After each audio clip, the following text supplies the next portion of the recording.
amazing to see how it's not like anything from the past has changed. It's more like they've found new ways to kind of hide the way that the system works. And it's just interesting to see that not a lot of people know. As well. So what surprises me the most is like we would have somebody like abuse the law, like a person of color, and then a person who isn't of color commits the same crime. So it truly is like a system to not only once they're incarcerated, but once they get out, there's absolutely no chance they can come back to society. There's like parole fees and a bunch of other fees, and then of course they can't get a job because it's so difficult to get to check them. Around the 80s, a lot less Black young men were going to college because they were going into the prison system. And so these things, just like you said, these things were orchestrated. I mean, they were pre-planned. They planned things well advanced. You know, and then when we're sleeping, I think one of our brothers ever was saying, once you go into prison, you're kind of like trained, like you're coming back. You're gonna do that. So you come back, you go to prison once, come back again, you go to prison twice. And then that third time, you're there for good and there's no way out. So I feel like that three strikes law is also a big factor, and it's really sort of a trap to all minorities in the United States. Because you have more diversity of thought, but that's not what happens. And so when you have a predominantly white jury deciding the fate of a person who's Black, not understanding that experience, there's not going to be a fair outcome. So Amazon, eBay are either still part of the council or used to be part of it.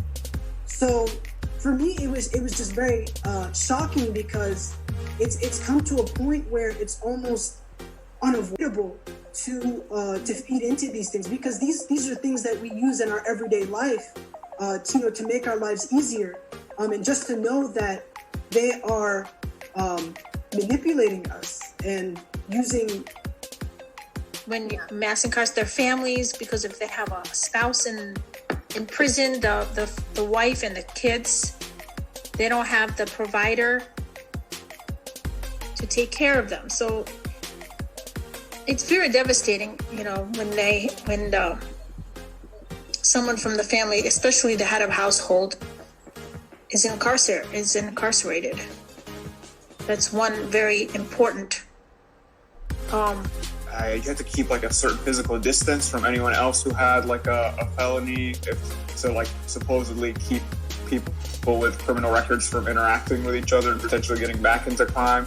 And then of course there's the whole psychological damage of not being able to support a family, especially like as a. So when people are like, oh, well, Black people have it good, like they have a president, but you never catch people say, oh, white people had it good, they've had 45 presidents. So I feel like it doesn't matter how much we're represented. The people who are on the floor of those games, they're white people, rich white people, and so they're consuming a lot of the art and the exceptionalism that we're talking about that Black people have. Problematic, I think, when we look at a couple examples, and the only value that is placed on that 1% is that they're providing a service that benefits really the 3/5 law. You know, what I tend to see is that now in today's society and age, people are treating slavery as if it was a thing of the long past. And like you said, we've entered a new era, and that stuff, those things don't affect us. Sure, but it's not really the future because the past never really went away. It's kind of more, it was just covered over with a blanket, and everybody decided to ignore what was going on. So again, that's why it's super important for us to keep being educated. They're not treated fair. They're not cared for. They're not being rehabilitated. So our view for them is just like, we feel so bad for them, but like, what are we doing to change their circumstances?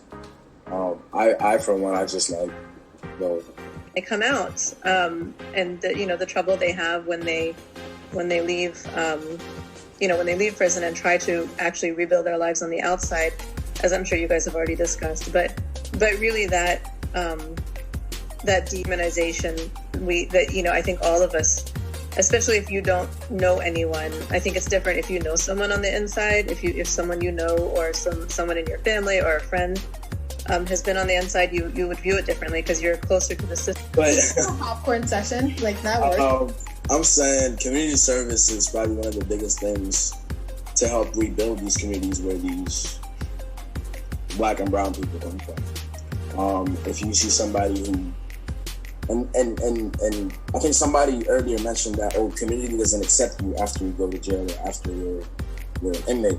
But once you come out, I feel like that time you spend in incarcerated, come out with this whole different outlook in life.